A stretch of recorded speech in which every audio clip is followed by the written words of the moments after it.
Et bonjour, c'est un plaisir de vous retrouver. J'ai l'impression que ça fait une éternité que je n'avais pas fait de vidéo. Le temps d'un petit passage à Paris pour un formidable stage. On en reparlera en fin de vidéo. Et je remercie toutes les personnes qui étaient venues. Ça a été un moment extraordinaire. Et ouais, ça faisait un petit moment qu'on n'avait pas fait de vidéo. Je vous ai laissé faire ce jeûne collectif. J'ai lu tous les commentaires et je vous remercie vraiment. Ça a été jubilatoire pour moi de voir plusieurs milliers de personnes décider ensemble de faire cette expérience du jeûne. Merci, merci, merci, merci. Aujourd'hui, on va embrayer sur une question qui revient très souvent, une problématique qui est un petit peu tabou par certains côtés. Quand on parle de manger cru, c'est la question de la prise de poids. Parce que généralement, je vais te dire, la plupart des gens qui mangent cru perdent du poids. Les gens qui étaient en surpoids perdent du poids. C'est bien, c'est bienvenu, c'est un effet qui est favorable pour la plupart des gens. Bon, à part si tu es trop maigre, mais ça c'est une autre problématique, on en parlera peut-être dans une autre vidéo. Mais il y a des gens, ils prennent du poids. Faut pas le dire d'habitude. Ou alors il y a perte de poids puis reprise de poids. En fait, ça se passe pas exactement comme c'était prévu.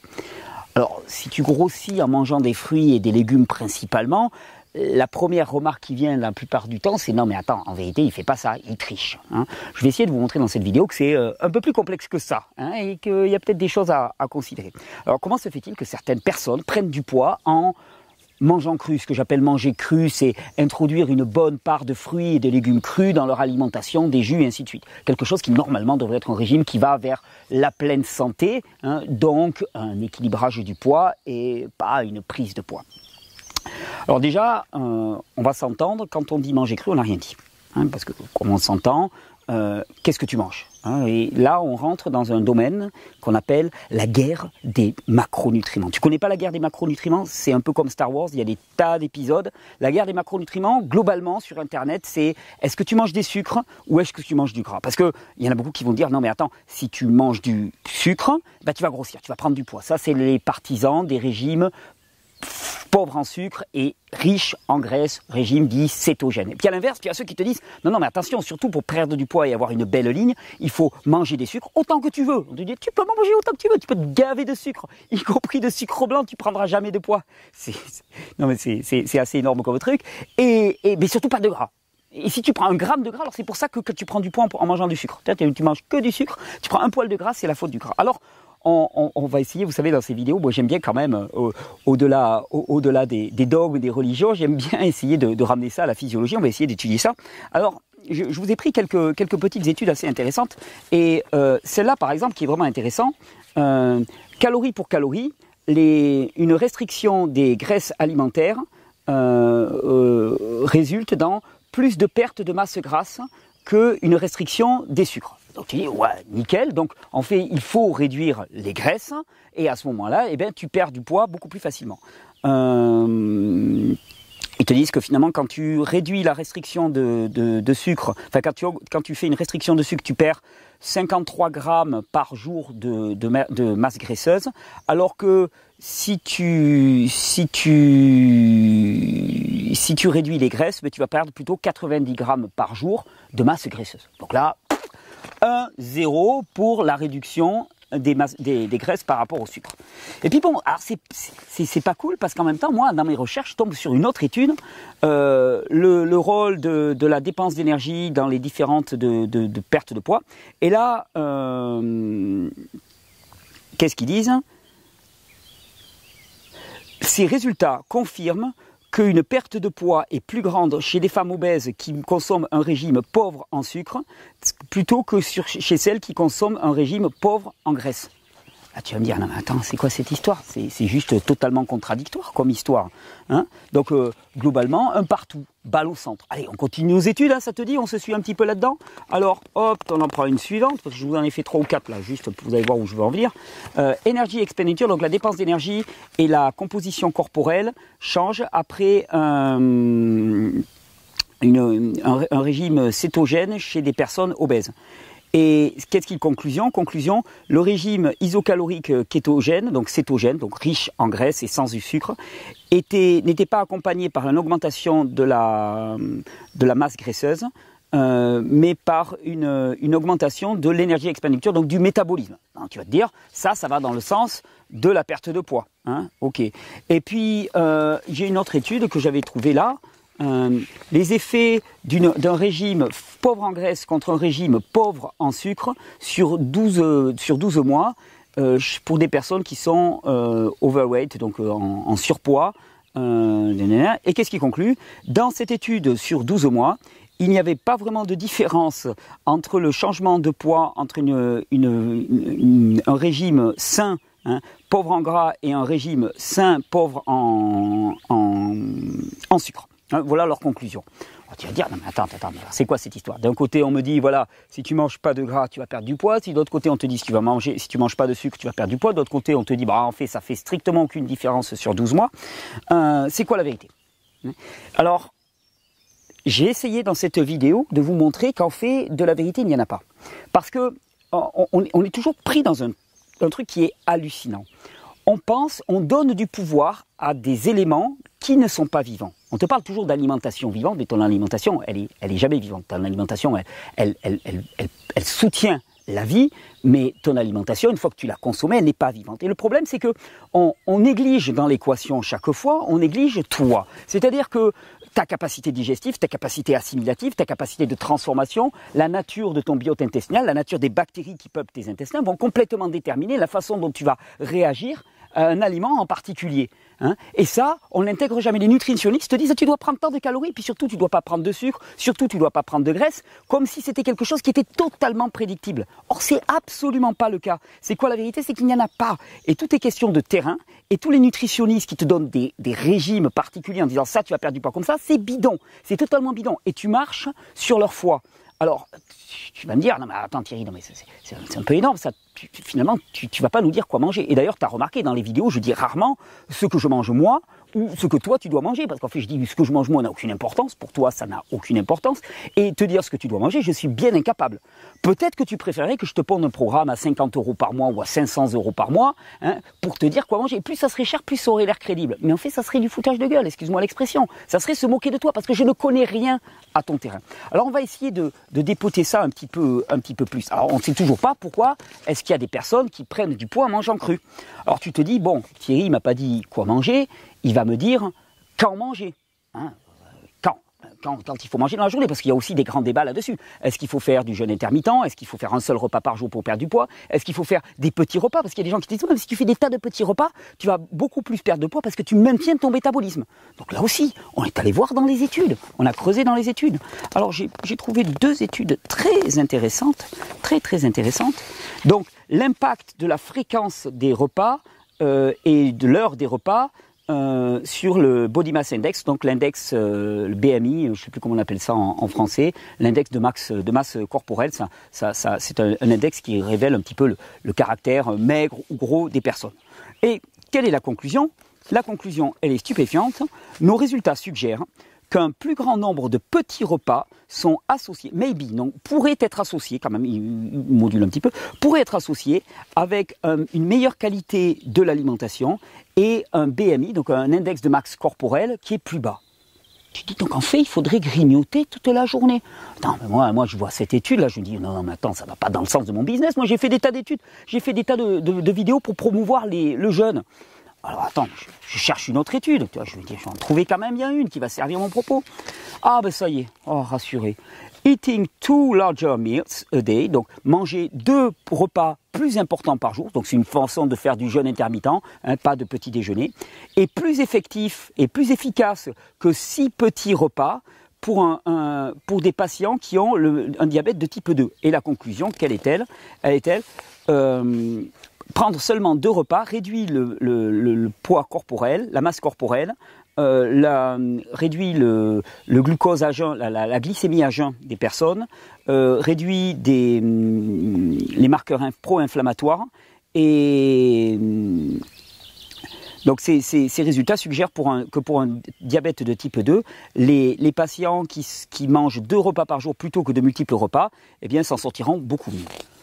Oh, tu te dis, non mais attends, mais là je suis complètement paumé. On a fini avec les études, t'inquiète. Hein. Tu dis, là, je suis complètement paumé. Alors, finalement, on grignote toute la journée ou on ne doit pas grignoter toute la journée? Comment ça se fait que je prends du poids? Est-ce que c'est à cause des sucres? Est-ce que c'est à cause des graisses? Est-ce que c'est à cause de la fréquence de mes repas? Comment ça se fait que je prenne du poids? Alors, on va reprendre tout à zéro. On va reprendre tout à zéro et on va essayer de raisonner de façon efficace et rationnelle. Qu'est-ce que c'est que la prise de poids? La prise de poids est un symptôme. La prise de poids est un symptôme.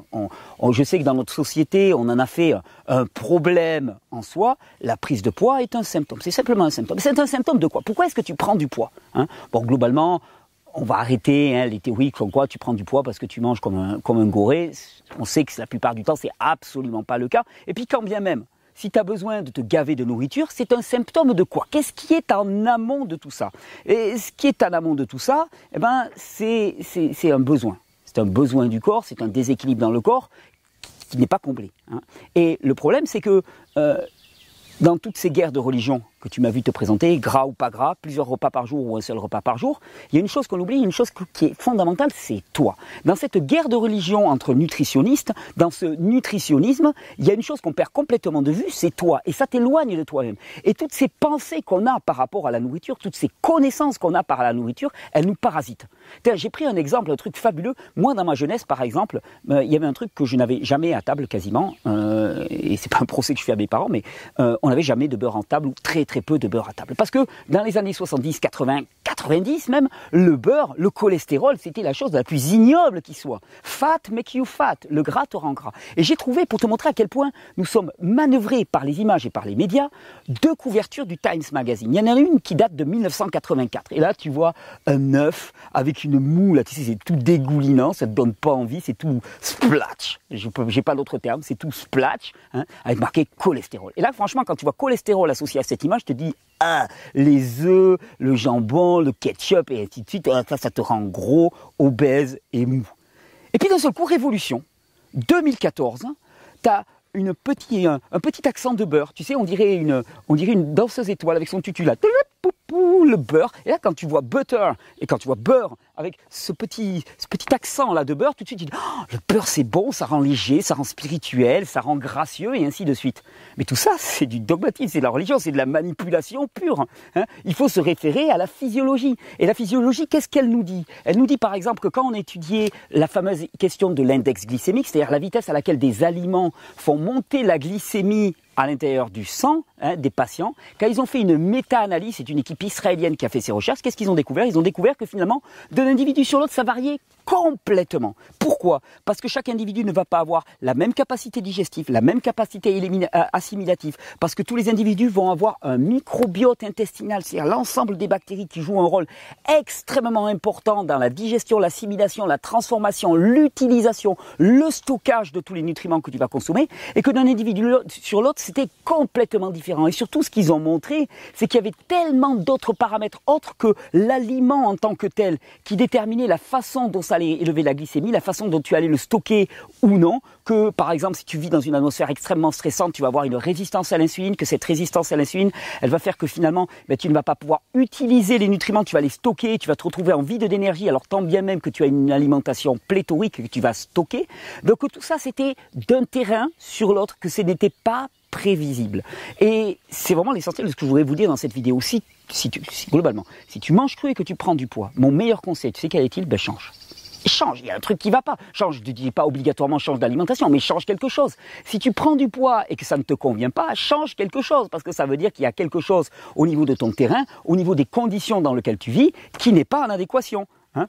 Je veux dire, il y a un besoin vital qui n'est pas rempli. Il y a je veux dire, globalement, si tu pars du principe, et c'est vraiment ce qu'on a vu dans ce stage à Paris, si tu pars du principe que le corps fonctionne parfaitement, qu'il est complet, qu'il a tout ce qu'il faut en permanence, qu'il s'équilibre lui-même, si tu prends du poids, c'est qu'il y a quelque chose en termes d'adaptation qui n'est pas adéquat. Et donc il faut changer. Et il n'y a pas de meilleure alimentation du monde. C'est impossible. La meilleure alimentation du monde, c'est celle qui te convient maintenant, à cet instant, en sachant en particulier que dans les nourritures que nous consommons, l'alimentation ne représente qu'une part congrue de notre nourriture. Les relations, l'environnement dans lequel tu vis, ce qui te nourrit au quotidien, ce que tu vois, ce que tu sens, ce que tu perçois, tout ça, ça te nourrit. Et ce qui participe à la prise, à la perte de poids et à l'équilibre métabolique de ton corps, c'est tout ça. Isoler un seul paramètre, c'est impossible. Et tu vois, on en arrive à quelque chose de complètement ridicule. C'est toutes ces études qui sont toutes contradictoires. Alors, si j'ai un conseil à vous donner, si vous prenez du poids, premièrement, commencez à écouter votre ressenti. Commencez à écouter ce que vous ressentez vous à l'intérieur. Essayez d'oublier tout ce qu'on vous a appris. Le nutritionnisme, c'est l'une des pire saleté qui nous éloigne de nous-mêmes. On a plein d'idées préconçues sur les aliments. Hein. Cet aliment nous fait ceci, on leur donne un pouvoir qui est colossal. On oublie que le pouvoir, il est là. Le pouvoir, c'est Bibi. Le pouvoir, il est dedans. Tu peux donner n'importe quelle alimentation aussi équilibrée que tu veux à un macabé. Hein, ça ne va pas le faire prendre ou perdre du poids. Ça ne va pas le faire prendre ou perdre du muscle. La vie, elle est là. Le souffle de vie, il est là. C'est là que ça se passe. Hein. Et donc, on oublie complètement que c'est ici. Et c'est en ressentant ce qui se passe ici, en revenant à ce qui se passe ici, qu'on va pouvoir peut-être commencer, une fois qu'on aura complètement désobscurci notre esprit de tous les concepts au niveau nutritionnel, commencer à ressentir ce qui est bon pour nous et commencer à avancer avec un peu plus d'efficacité et arriver à équilibrer nos besoins en fonction du moment. Surtout que c'est pas quelque chose qui est figé. C'est pas quelque chose, ça se change tous les jours, ça joue tous les jours. Tous les jours, tu as des besoins différents. Et tu vas dans ton environnement pour essayer de puiser ce qui correspond à la satisfaction de ces besoins. Et la notion de plaisir, la notion de satisfaction, eh bien, elle va bien au-delà des règles diététiques. D'ailleurs, c'est marrant parce que dans certaines de ces études, par exemple, ils te disent on a fait suivre un régime cétogène à des personnes pendant 1 an. L'une des difficultés, c'est qu'au bout de 8 mois, on s'est rendu compte que les gens ne tenaient pas ce régime cétogène. C'était impossible, ça ne les satisfaisait pas. Alors plutôt que de tricher avec soi-même sous prétexte de suivre un mouvement, une doctrine, un principe, parce que des études nous ont prouvé que, et ces études ne prouvent rien du tout, parce que tu peux trouver à l'inverse des études qui te prouvent l'exact contraire, commencer à être honnête et vrai avec nous-mêmes. Et c'est vraiment l'essentiel de ce que j'avais envie de vous dire dans cette vidéo, c'est oublier tout. Oubliez tout et commencez à ressentir, commencez à vivre. Un régime cru, ça peut être un régime qui est plein de graisse, ça peut être un régime qui est plein de sucre, ça peut être un régime qui est plein de protéines. Vous en faites ce que vous voulez. Vous le taillez à votre mesure. Et toutes ces règles diététiques finalement, qui sont des recettes, que l'on calque les uns sur les autres, eh bien, elles ne sont que le reflet de notre peur et de notre ignorance. Apprenez la physiologie, comprenez comment le corps fonctionne, comprenez comment fonctionne la résistance à l'insuline, cette hormone, l'insuline qui permet le stockage dans les tissus. Vous avez des tas de vidéos sur l'obésité que je vous ai proposées en septembre, il y a 1 an et demi, qui vont vous donner des clés. Et surtout, sachez que rien n'est écrit, que personne ne pourra vous dire ce qui va marcher, sinon vous qui l'aurez expérimenté. Et à partir du moment où vous l'aurez expérimenté, à partir du moment où vous aurez étalonné votre ressenti, vous saurez exactement où vous en êtes. Et à ce moment-là, vous pourrez naviguer tranquille toute votre vie. Alors, la prise de poids en mangeant cru, est-ce que c'est possible? Oui. La prise de poids en mangeant pas cru, est-ce que c'est possible? Oui. La perte de poids en mangeant cru, est-ce que c'est possible? Bien sûr. La perte de poids en ne mangeant pas cru, est-ce que c'est possible?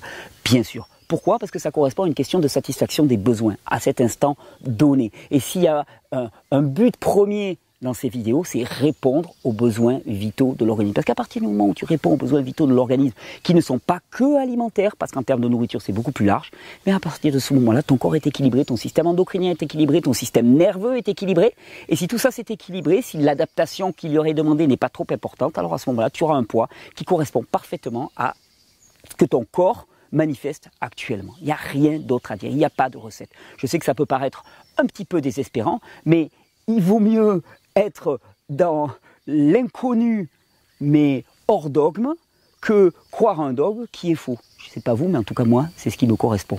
Je vous souhaite une bonne régénération, je vous souhaite de prendre ceci et de le prendre surtout pour vraiment partir définitivement loin de toutes ces espèces d'ornières idéologiques, dogmatiques, et commencer à rentrer à l'intérieur. Parce qu'à l'intérieur, il y a tout. Et il y a tout, votre corps sait maintenant ce dont vous avez besoin, il va s'agir de commencer à ressentir. Allez, je vous souhaite une bonne régénération.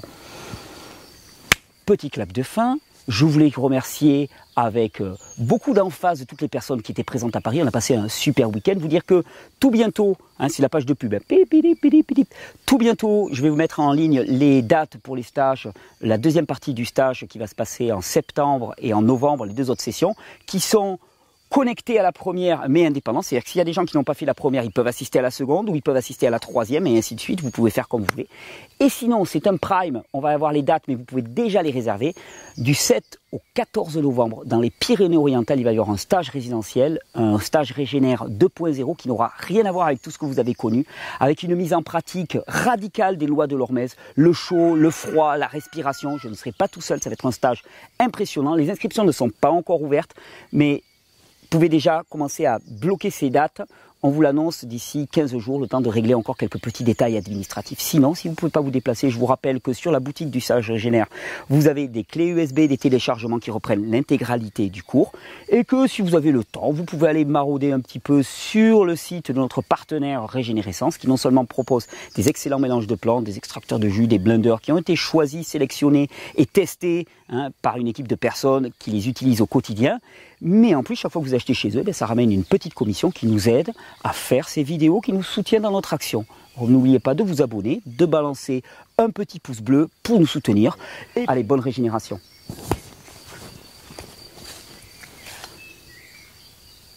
Et puis j'ai encore fait 20 minutes. J'ai encore fait 20 minutes, c'est une catastrophe. Et tenez, puisqu'on a fini la vidéo, hop, hop, hop, hop, hop, hop, regardez ça. Et j'en profite. Ça fait vlog. Tu sais, je raconte ma vie en fait. Oh, et tu vas voir, je vais te montrer un truc, c'est magnifique. Je suis fier de mes petits. On a eu des naissances à la maison.